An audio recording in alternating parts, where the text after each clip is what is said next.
భారతదేశము మహిమాన్వితము, భారతదేశము మహిమాన్వితము, స్వర్ణిమయుగము ఈ భూమి. భారతదేశము మహిమాన్వితము, స్వర్ణిమయుగము ఈ భూమి. జగమునకే ఇది తీర్థస్థానము, జగమునకే ఇది తీర్థస్థానము, పరమాత్మునికే జన్మస్థానము. భారతదేశము మహిమాన్వితము.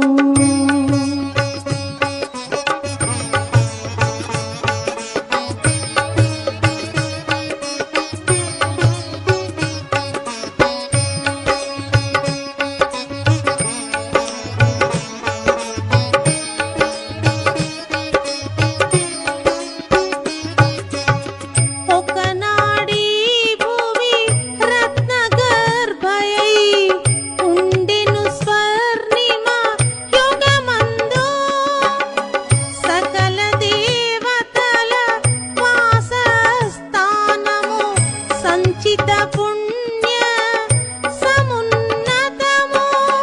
సుఖశాంతులకిది కేంద్రస్థానము, సుఖశాంతులకిది కేంద్రస్థానము, పరమాత్మునికే జన్మస్థానము. భారతదేశము మహిమాన్వితము.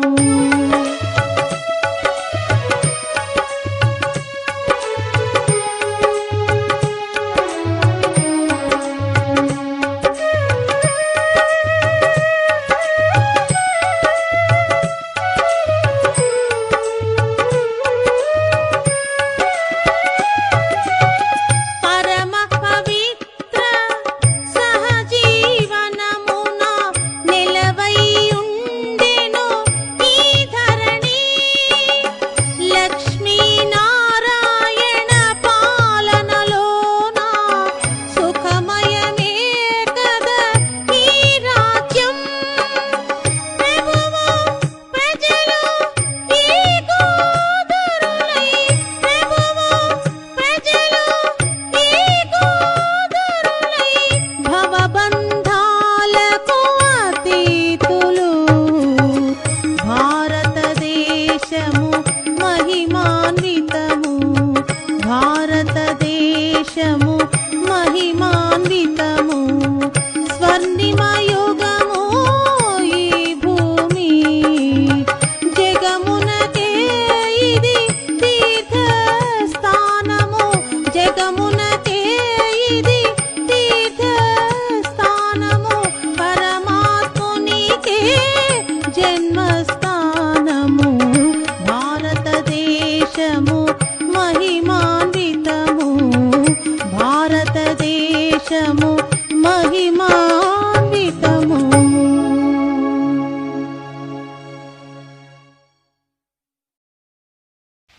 ఓం శాంతి. మురళీ డేట్ 15/8/2026. మధురమైన పిల్లలారా, దేహ సహితంగా దేహ సర్వ సంబంధాలను మరిచి స్వయాన్ని ఆత్మగా భావించినప్పుడే దుఃఖాలన్నీ దూరమవుతాయనే సందేశాన్ని అందరికీ ఇవ్వండి. ప్రశ్న: పిల్లలైన మీరు ఏ విషయంలో తండ్రిని అనుసరించాలి? జవాబు: ఎలా అయితే ఈ బ్రహ్మ తన సర్వస్వాన్ని ఈశ్వరునికి అర్పించినారు, అంటే పూర్తిగా ట్రస్టీగా అయ్యాడో, అలా మీరు కూడా ట్రస్టీలుగా ఉండండి. ఎప్పుడూ వ్యతిరేకంగా ఖర్చు చేసి పాపాత్ములకు ఇవ్వరాదు. సర్వస్వాన్ని ఈశ్వరీయ సేవలో వినియోగించండి. పూర్తి ట్రస్టీలుగా అవ్వండి. తండ్రి శ్రీమతాన్ని అనుసరిస్తూ ఉండండి. ఏ పిల్లలు ఎంతెంత శ్రీమతాన్ని అనుసరిస్తారో తండ్రి గమనిస్తూ ఉంటారు. పాట: మీరు ప్రేమ సాగర్లు.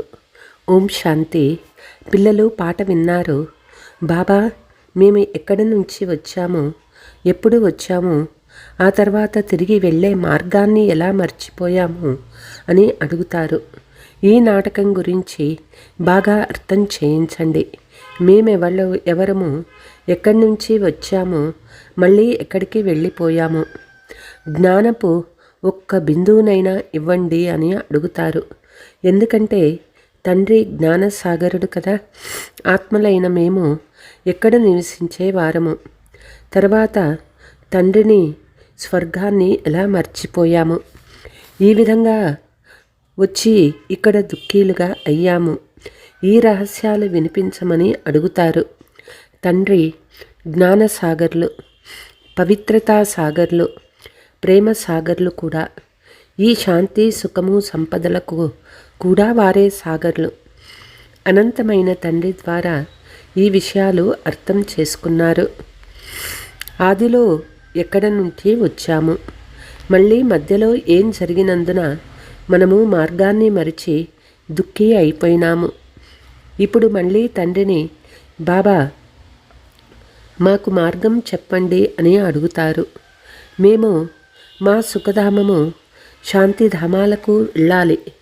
మీరు ఆదిలో ఎవరై ఉంటిరి, మళ్ళీ మధ్యలో ఏం జరిగింది, భక్తి మార్గం ఎలా ప్రారంభమైంది, అంతంలో ఏం జరిగింది, తండ్రే కూర్చొని తెలియచేస్తారు. ఆది మధ్యాంతాల రహస్యం ఇప్పుడు బుద్ధిలో కూర్చుంది. ఇది నాటకం కదా. దీన్ని గురించి మనుషులు తప్పనిసరిగా తెలుసుకోవాలి. ఎందుకంటే అందరూ నటులే కదా. ఆత్మలైన మనము నిరాకారులము. శాంతిధామం నుండి ఇక్కడ శబ్దధామంలోకి వచ్చామని తెలుసుకున్నారు. మూలవతనము, సూక్ష్మవతనము, ఆ తర్వాత ఇది స్థూలవతనము. మూలవతనం నుండి ఆత్మలు శబ్దధామంలోకి శరీరాన్ని ధారణ చేసే పాత్ర అభినయించేందుకు వస్తాయి. ఆత్మ నివాస స్థానము శాంతిధామము. ఈ విషయాల గురించి ప్రపంచంలోని వారెవరికి తెలియదు. జ్ఞానసాగరుడైన తండ్రే వచ్చి ఇవన్నీ అర్థం చేయించారు. పారలౌకిక పరంపిత పరమాత్మను జ్ఞానసాగరుడని అంటారు. మనుషులను ఇలా అనరు. ఈ మహిమ కేవలం ఒక్క తండ్రి మాత్రమే గాయనం చేయబడుతుంది. వారిని గురించి ఎవరికీ తెలియదు. ప్రస్తుతం ఇది వినాశ సమయం. వినాశకాలే విపరీత బుద్ధి యూరప్ వాసి అని గాయనం చేయబడి ఉంది. తండ్రి నన్నొక్కరినే స్మృతి చేయండి అంటూ మీ బుద్ధి యోగాన్ని తన వైపు జోడింప చేసుకున్నారు. నేను ముస్లిము, హిందువు, నేను బుద్ధ, బౌద్ధుడును. ఇవన్నీ దైహిక ధర్మాలు. ఆత్మ అంటే ఆత్మయే. తండ్రి ఇలా అర్థం చేయిస్తూ ఉన్నారు. దేహ సహితంగా సర్వధర్మాలను వదిలి స్వయాన్ని ఆత్మగా భావించి తండ్రి అయిన నన్ను స్మృతి చేసినట్లయితే పతీతు నుండి పావనంగా అవుతారు. దేహాన్ని కూడా మర్చిపోండి. తండ్రి చెప్తూ ఉన్నారు, ఇది సర్వుల కొరకు తండ్రి ఇచ్చే సందేశం. దేహ సహితంగా ఏమైతే దేహ సంబంధాలు ఉన్నాయో వాటన్నింటినీ మర్చిపోండి. నేను ఆత్మలను, సోదరులమైన మనందరి తండ్రి ఒక్కరే. నేను ఆత్మను అని ఈ బ్రహ్మ కూడా అంటాడు. కనుక అందరూ సోదరులే అవుతారు కదా. ఈ సమయంలో సోదరులందరిలో పతితులుగా, దుఃఖీలుగా ఉన్నారు. అందరూ కామచితిపై కూర్చొని కాలి భస్మమైపోయారు. ద్వాపర యుగం ఆదిలో రావణ రాజ్యం ప్రారంభమైనప్పుడు మీరు మళ్ళీ వామ మార్గంలోకి వెళ్తారు. అప్పుడు ఇతర ధర్మాలు ప్రారంభం అవుతాయి. సగం కాలం మీరు పవిత్రంగా ఉంటారు. తరువాత సగభాగంలో మీరు పతితులుగా అయిపోతారు. 21 జన్మలు అని భారతదేశంలోనే మహిమ చేయబడుతుంది. 21 కులాలను ఉద్ధరించేవారు కన్యలు. కుమారీలకు చాలా గౌరవం ఉంది. మీరు కేవలం భారతదేశాన్నే కాక ప్రపంచమంతటినీ ఉద్ధరిస్తున్నారు. ఆత్మలైన మనమంతా శివబాబాకు పిల్లలమే అని మీకు తెలుసు. అంటే అందరూ కుమారులే. ప్రజాపిత బ్రహ్మ సంతానమైనప్పుడు సోదరీ సోదరులుగా అవుతాము. ఈ జ్ఞానము పిల్లలు మీకు మాత్రమే ఉంది. ఆత్మలైన అందరూ పరస్పరంలో సోదరులు. అందరూ తండ్రిని ఇలా పిలుస్తారు, పతిత పావన తండ్రి రండి అని. ఈ రావణ రాజ్యం నుండి, దుఃఖము నుండి ముక్తులుగా చేయండి. ఆ తర్వాత మళ్ళీ మార్గదర్శకునిగా అయ్యి మమ్మల్ని తిరిగి తీసుకువెళ్ళండి. మా దుఃఖాలను హరించి సుఖం ఇవ్వండి. ఖచ్చితంగా ఇప్పుడు తండ్రి వచ్చి ఉన్నారు. మనల్ని ఈ కలియుగ రావణ రాజ్యం నుంచి విడిపించి జతలో తీసుకువెళ్తారని మీరు భావిస్తారు. ఆత్మలందరూ పతితులుగా అయ్యారని, అందుకే శరీరాలు కూడా పతితమైనవే లభిస్తాయని తండ్రికి తెలుసు. ఆత్మలను పావనంగా చేసి నిర్వాణధామంలోకి తీసుకువెళ్తారు. గతం నుండి వర్తమానము, అదే మళ్ళీ భవిష్యత్తుగా అవుతుంది. ఆది మధ్యాంతాలు, ఆ తర్వాత మళ్ళీ ఆది సత్యయుగాన్ని ఆది సమయమని, కలియుగాన్ని అంతిమ సమయమని అంటారు. మళ్ళీ భవిష్యత్తులో సత్యయుగం ఉంటుంది. ఇది చాలా సహజం కదా. మంచిది. మధ్యలో ఏం జరిగింది? మనం ఎలా కింద పడిపోయాము? మనం పావన దేవతలుగా ఉండేవారము, మళ్ళీ పతితులుగా ఎలా అయ్యాము? ఇప్పుడు తండ్రి అర్థం చేయిస్తూ ఉన్నారు. రావణ రాజ్యం ప్రారంభమైనప్పటి నుండి మీరు పతితులుగా అవుతారు. ఇప్పుడు మళ్ళీ మిమ్మల్ని భవిష్య దేవతలుగా తయారు చేసుకునేదానికి తండ్రి వచ్చారు. ఇందులో కష్టం అనిపించే విషయమేమీ లేదు. తండ్రి చెప్తూ ఉన్నారు, ఈ విషయ సాగరం నుండి దూరంగా తీసుకువెళ్తాను. మా నావ ఏదైతే మునిగి ఉందో దానిని క్షీరసాగరంలోకి తీసుకువెళ్ళండి. అందరూ పాడతారు. తండ్రి నావికుడు తోటమాలి అని అంటారు. ముళ్ళ అడవిలో పడిపోయినాము. మనుషుల్ని మళ్ళీ పూల తోటకి తీసుకువెళ్ళండి. దేవతలంటే పుష్పాలే కదా. ఇప్పుడు అందరూ ముళ్ళుగా ఉన్నారు. ఒకరికొకరు దుఃఖాన్ని ఇచ్చుకుంటూ ఉన్నారు. దేవతలు ఎప్పుడూ ఎవరికీ దుఃఖం ఇవ్వరు. అక్కడ అంతా సుఖమే. సుఖం ఉంటుంది. వారు కేవలం పాడతారు. కానీ ఇప్పుడు మీరు ప్రాక్టికల్గా వింటూ ఉన్నారు. బాబా మేము ఎప్పటి నుంచి మర్చిపోయామని అడుగుతారు కదా. ఈ సృష్టి చక్రాన్ని ఎలా మర్చిపోయాము? సత్య త్రేతాయుగాలలో ఇవేమీ తెలియదు. ఎందుకంటే అక్కడ మనము సుఖంగా ఉండేవారము. మరి దుఃఖీలుగా ఎప్పుడయ్యాము? ఎలా అయ్యాము? రావణ రాజ్యం ప్రారంభమైనప్పుడు భారత్వాసీలు రావణుణ్ణి వినాశనం అయినంత వరకు అతన్ని తగలబెడుతూనే ఉంటారు. సత్యయుగంలో అలా ప్రతి సంవత్సరం కాల్చేదేమీ ఉండదు. ఇది భక్తి మార్గము. ఇప్పుడు రావణ రాజ్యం సమాప్తం కానున్నది. భక్తి మార్గంలో రావణుణ్ణి ప్రతి సంవత్సరం కాలుస్తారు. కానీ రావణుడు మరణించరు. మీ ఎదుట రావణుడు మరణించినట్లే. ఎందుకంటే రావణ రాజ్యం ఇప్పుడు సమాప్తం అవ్వనున్నది. మీకు తెలుసు, పంచభూతాల తలలు తెగనరకటం జరుగుతుంది. మొదట కామ వికారం తలను నరికేస్తారు. కామమే మహాశత్రువు.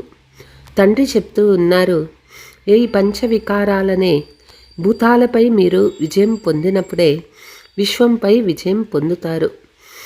మేము పతితులము అని మనుషులే స్వయంగా అంటారు. అందుకే పతితుల్ని పావనంగా చేసేందుకు రమ్మని తండ్రిని పిలుస్తారు. ఆత్మయే ఇలా పిలుస్తుంది, పతిత పావన, ఓ బాబా నావికుడా, దయాసాగరుడా, రండి, నేను కల్పకల్పము వస్తానని తండ్రి చెప్తారు. ఏ విధంగా వస్తాను ఎవరికీ తెలియదు. భగవంతుడు వచ్చి రాజయోగం నేర్పించారని గీతలో కూడా వ్రాయబడి ఉంది.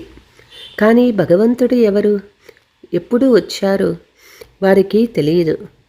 గీతను ఖండించేశారు. కృష్ణుణ్ణి ద్వాపర యుగంలోకి తీసుకువెళ్ళారు. ద్వాపర యుగం తర్వాత ప్రపంచం ఇంకా పతితమైపోతుంది. మరి ద్వాపర యుగంలో కృష్ణుడు వచ్చి ఏం చేసినట్లు? మనుషులు దేనిని అర్థం చేసుకోరు. పూర్తిగా అధర్మయుక్తంగా ఉన్నారు. ఇప్పుడు మీరు అధర్మయుక్తం నుండి ధర్మయుక్తులుగా అవుతూ ఉన్నారు. తండ్రి చెప్తూ ఉన్నారు, మీరే సంపూర్ణ నిర్వికారి పూజ్యులుగా ఉండేవారు. మళ్ళీ మీరే ఇప్పుడు వికారి పూజారులుగా అయ్యారు. మీరే పూజ్యులు, మీరే పూజారీలు. మొదట 21 జన్మల వరకు మీరు పూజ్యులుగా ఉండేవారు. తర్వాత పూజారీలుగా అయ్యారు. సత్యయుగంలో 8 జన్మలు, త్రేతాయుగంలో 12 జన్మలు తీసుకుంటారు. మీరు పతితులుగా ఎలా అయ్యారు? ఎప్పటి నుండి కింద పడుతూ వచ్చారు? ఈ సృష్టి చక్రం తిరుగుతూనే ఉంటుంది. పూర్తి ప్రపంచ చరిత్ర, భూగోళాలు, ఆది మధ్యాంతాల రహస్యాలను తండ్రి కూర్చొని పిల్లలకు అర్థం చేయిస్తూ ఉన్నారు. అందరూ ఒకే విధంగా అర్థం చేసుకోరు. నెంబర్ వారుగానే అర్థం చేసుకుంటారు. తండ్రి వచ్చి రాజ్యాన్ని స్థాపన చేస్తానని తండ్రి చెప్తారు. ఇప్పుడు మీరు సర్వగుణ సంపన్నులుగా అవ్వాలి. అప్పటి వరకు మీరు సత్యయుగంలో పోలేరు. ఇక్కడ ఎలా తయారవ్వాలి? తర్వాత మళ్ళీ భవిష్య సత్యయుగంలోకి వెళ్ళి మీరు రాజ్యంను చేస్తారు. ఆ మధ్యలోనే మొత్తం వినాశము అవుతుంది. మీరు వినాశాన్ని కూడా తప్పకుండా చూస్తారు. మీరు ప్రాక్టికల్గా మీ పాత్రను అభినయిస్తున్నారు. ముందు ముందు ఏం జరుగుతుందో మీకు ఏమాత్రమూ తెలియదు. కల్పక్రితం ఏం జరిగిందో అదే జరుగుతుంది. స్థాపన వినాశనం జరుగుతుందని మీకు పూర్తిగా తెలియచేస్తారు. వినాశనం ఎలా జరుగుతుంది అది ప్రాక్టికల్లో జరిగినప్పుడే చూస్తారు. దివ్య దృష్టి ద్వారా వినాశనాన్ని చూశారు. మునుముందు దాన్ని ప్రాక్టికల్గా చూస్తారు. స్థాపన సాక్షాత్కారాలను కూడా దివ్య దృష్టి ద్వారానే చూశారు. మళ్ళీ ప్రాక్టికల్లో కూడా చూస్తారు. పోతే ఎక్కువగా ధ్యానంలోకి వెళ్ళడం కూడా మంచిది కాదు. వైకుంఠంలోకి వెళ్ళి నాట్యం చేయడం ప్రారంభిస్తారు. ఇవి జ్ఞానయోగాలు కావు. రెండింటి నుంచి వంచితులైపోతారు. ధ్యానంలోకి వెళ్ళవలసిన అవసరం లేదు. కేవలం భోగ్ పెట్టడం మాత్రమే జరుగుతుంది. బ్రాహ్మణులైన మీరు అక్కడికి వెళ్తారు. దేవతల బ్రాహ్మణుల సభ జరుగుతుంది. ఇక్కడ మీరు పుట్టింట్లో కూర్చొని ఉన్నారు. తర్వాత మిమ్మల్ని విష్ణుపురిలోకి వెళ్ళేందుకు యోగ్యులుగా తయారు చేస్తారు. కన్యకు వివాహం జరిపించేటప్పుడు ఆమెకు అత్తవారింట్లో ఎలా నడుచుకోవాలి, అందరితో ప్రేమతో వ్యవహరించాలని, కొట్లాడవద్దని తెలియచేయటం జరుగుతుంది. ఇది కూడా సరిగ్గా అటువంటిదే. తండ్రి చెప్తూ ఉన్నారు, మీరు సర్వగుణ సంపన్నులుగా ఇక్కడే అవ్వాలి. స్వర్గంలో ఈ యుద్ధాలు కొట్లాటలు ఉండవు. ఇప్పుడు మీరు అత్తవారిళ్ళైన విష్ణుపురంలోకి వెళ్తారు. అక్కడ మహోన్నతమైనటువంటి వైష్ణవులు ఉంటారు. వారిలాంటి వైష్ణవులు సృష్టిలో ఉండరు. వైష్ణవ దేవతలు వికారాలలోకి వెళ్ళరు. వికారం అంటే హింస. అహింస పరమో దేవీ దేవతా ధర్మమని అంటారు.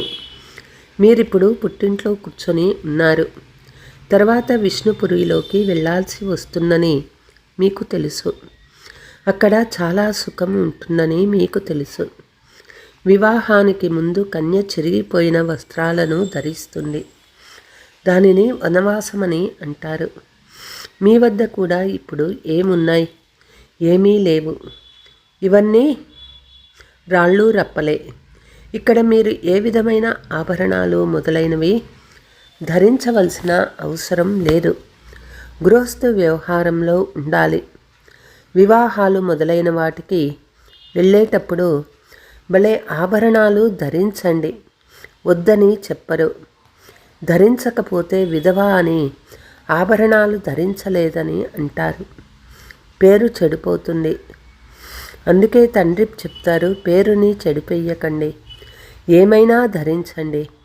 అయితే స్వయాన్ని ఆత్మగా భావించి తండ్రిని స్మృతి చేయండి. ఎక్కడికైనా వెళ్ళండి, కానీ ఈ మంత్రాన్ని సదా గుర్తుంచుకోండి.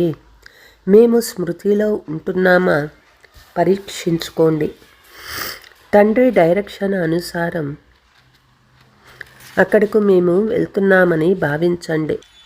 వారి జతలో సంబంధాన్ని నిభాయించాలి, కానీ చేతులలో పని చేస్తూ ఉండాలి. మనస్సు స్మృతిలో ఉండాలి. అప్పుడే మీరు దృఢమైన వారని భావించబడుతుంది. ఆభరణాలు మొదలైనవి ధరించి భలే వివాహాలకు వెళ్ళండి, కలిసి ఉండండి, కానీ మహావీరులుగా అవ్వాలి. సన్యాసీల గురించి కూడా ఇలా ఒక గురువు తన శిష్యుణ్ణి పరీక్షించేందుకు వేశ్య వద్దకు పంపించాడని, సర్పము వద్దకు పంపించాడని చూపిస్తారు. ఎవరైతే ధైర్యంతో ఉత్తీర్ణులవుతారో వారిని మహావీరులని అంటారు. తండ్రి స్మృతిలో ఉన్నట్లయితే ఏ కర్మేంద్రియాలను చంచలత్వం ఉండదు. తండ్రిని మర్చిపోతే కర్మేంద్రియాలు చంచలం అవుతాయి. మీరు విశ్వానికి అధికారిగా అవుతారు. ఇదేమైనా తక్కువ విషయమా? సన్యాసీలకు ఈ విషయం గురించి ఏమీ తెలియదు. శాస్త్రాలలో కొద్దిపాటి విషయాలు ఉన్నాయి, కానీ ఖండించేశారు. నేను మీకు రాజయోగాన్ని నేర్పిస్తానని భగవాను వాచ అయింది. జీవించినంత వరకు జ్ఞాన అమృతాన్ని తాగుతూ ఉంటారు, వింటూ ఉంటారు. రాజధాని స్థాపన అవుతుంది. ఒక్క తండ్రినే స్మృతి చెయ్యండి. దైవీ లక్షణాలు అలవర్చుకోండి. ఎలాంటి వికర్మలు చేయకండి. పిల్లలు మాటి మాటికి శిక్షణ ఇవ్వబడుతుంది. అవి అసురుల పనులు. మీరిప్పుడు దేవతలుగా అవుతారు కనుక దైవీ గుణాలను ధారణ చేయాలి. అన్నిటికంటే పెద్ద ముళ్ళు కామ వికారము. ఇది అలవాటైపోయింది కనుక మాటి మాటికి కింద పడుతూ ఉంటారు. మాయ చెంపదెబ్బ వేసి అలసిపోయేట్లుగా చేస్తుంది. అందుకే ఆశ్చర్యంగా వింటారు, వినిపిస్తారు, మళ్ళీ పారిపోతారు. ఇప్పుడు మీరు ఒక్క తండ్రి వారిగా అయ్యారు.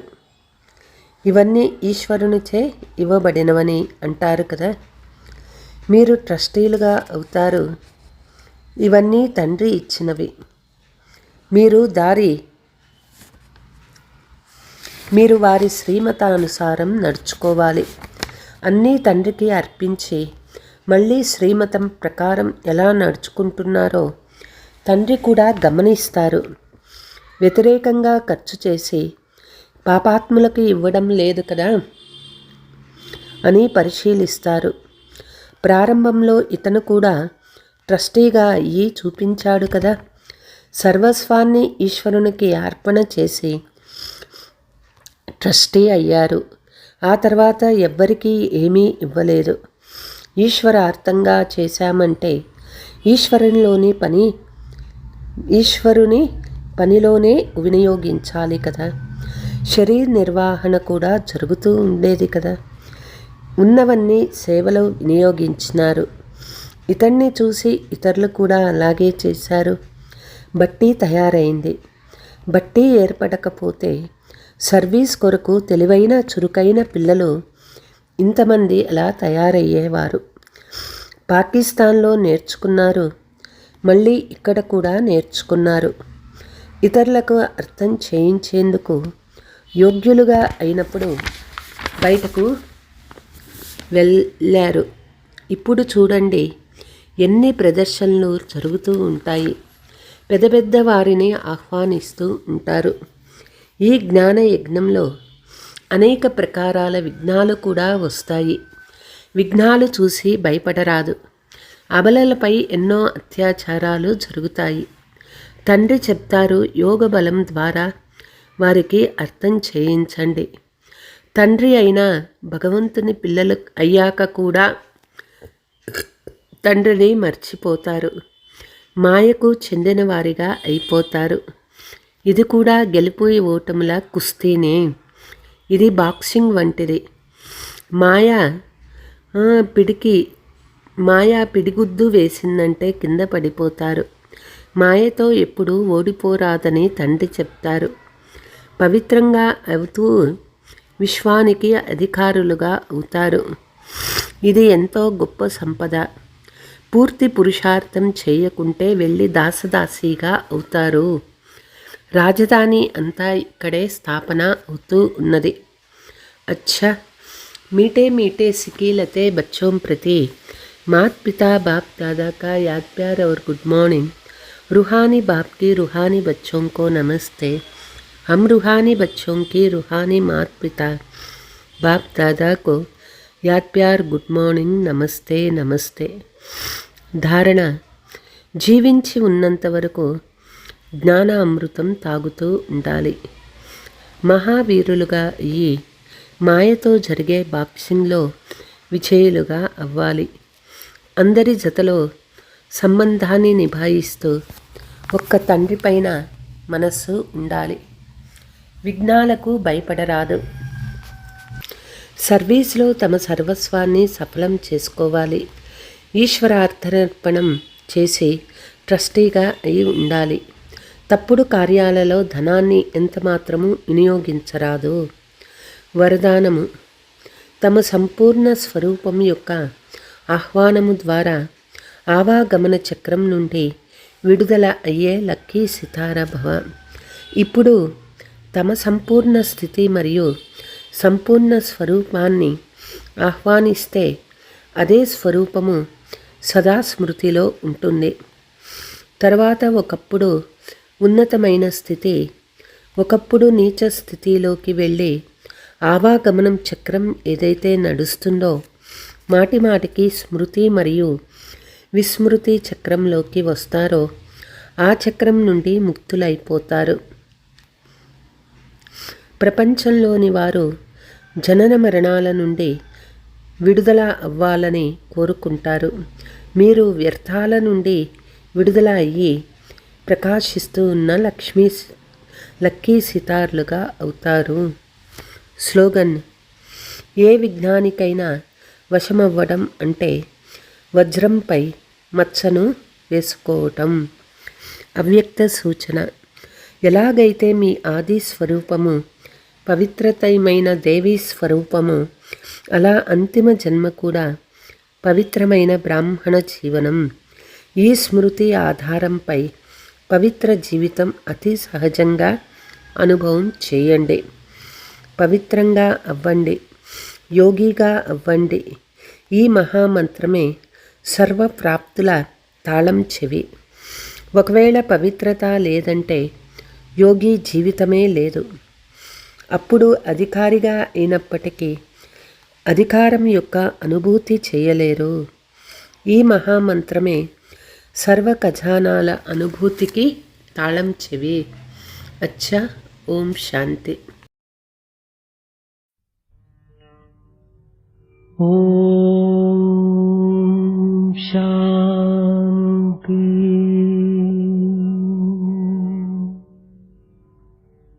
ఓం శాంతి.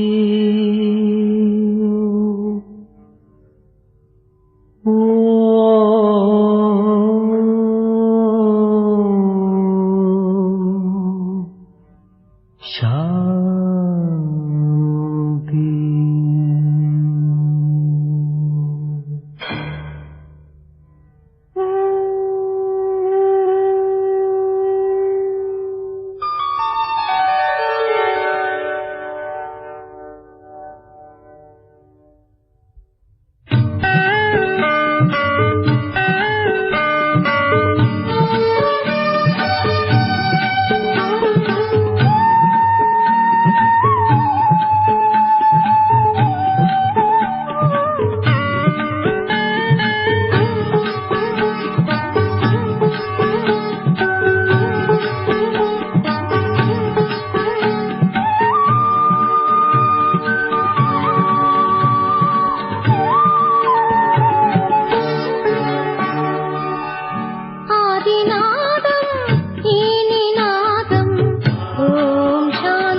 జ్ఞానకోశం ఓం శాంతి ఆదినాదం ఈ నినాదం ఓం శాంతి ప్రాణబీజం జ్ఞానభోజం ఓం శాంతి ఆదినాదం ఈ నినాదం ఓం శాంతి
ఓం